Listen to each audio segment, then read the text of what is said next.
உனக்கு பேய் கதைனா ரொம்ப பிடிக்குங்க. இந்த கதையை கேளு. நான் என் ஃப்ரெண்டோட கல்யாணத்துக்காக கொல்லிமலை போயிருந்தேன். அன்றைக்கி சீக்கிரமாக போனதுனால நைட்டு ஊர் சுற்றி பார்க்கலாமேன்னு சும்மா ஒரு வாக்கிங் போனேன். அப்போது ஒரு ஆலமரத்தடியில் ஒரு பாட்டி தனியாக உட்காந்துட்டு புலம்பிகிட்டு இருந்தாங்க. என்ன பாட்டி, இந்த நேரத்தில் இங்கே என்ன பண்ணிகிட்ருக்கீங்க அப்படின்னு கேட்டேன். அதுக்கு அந்த பாட்டி, இந்த ஊரில் பைரவின்னு ஒரு புள்ள இருந்தாப்பா. அவங்க அப்பா அம்மா குழந்தையா இருக்கும்போதே இறந்துட்டாங்க. அவங்க பாட்டி வீட்டில் தான் வளர்ந்தா. அவங்க பாட்டிக்கு மந்திர தந்திரம்லாம் தெரியும். இதனாலே அந்த ஊரில் இருக்க எந்த குழந்தைங்களும் பைரவி கூட விளையாடவே மாட்டாங்க. இதனால் மனசுடைஞ்சு போன பைரவி ஒரு நாள், இதோ இந்த மரத்தில் தான் பவுசரை விட்டா, அவ கூட தான் பேசிகிட்டு இருக்கேன் அப்படின்னு சொன்னாங்க. எடுத்தம்பாரு ஓட்டம். அதோட சென்னையில் தான் வந்து நின்னேன். ஆனால் நான் என் ரூமுக்கு வந்த அன்றைக்கி நைட்டில் இருந்து என் ரூமில் ஒரு கொலுசு சத்தமும் ஒரு பொண்ணோட குரலும் அடிக்கடி கேட்டுக்கிட்டே இருந்துச்சு.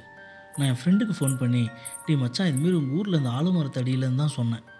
உடனே அவன், டேய் டேய் நிறுத்து நிறுத்து அப்படின்னா. ஏன்டா என்னடா ஆச்சு? அந்த பாட்டி சொன்ன கதையை கேட்டுட்டியாடா அப்படின்னு கேட்டான். ஆமாண்டா, என்னடா? தயவு செஞ்சு அந்த கதையை வேறு யாருக்கிட்டையுமே சொல்லாத. ஏன்டா என்னாச்சு? இந்த கதை யாருக்கெல்லாம் தெரியுமோ அவங்க கூட கண்டிப்பாக பைரவி இருப்பா, இப்போ உன் கூட இருக்க மாதிரி. சாரி, இப்போ உங்ககிட்டயும் இந்த கதையை சொல்லிட்டால. இன்றைக்கி நைட்டு பத்திரமா தூங்கு.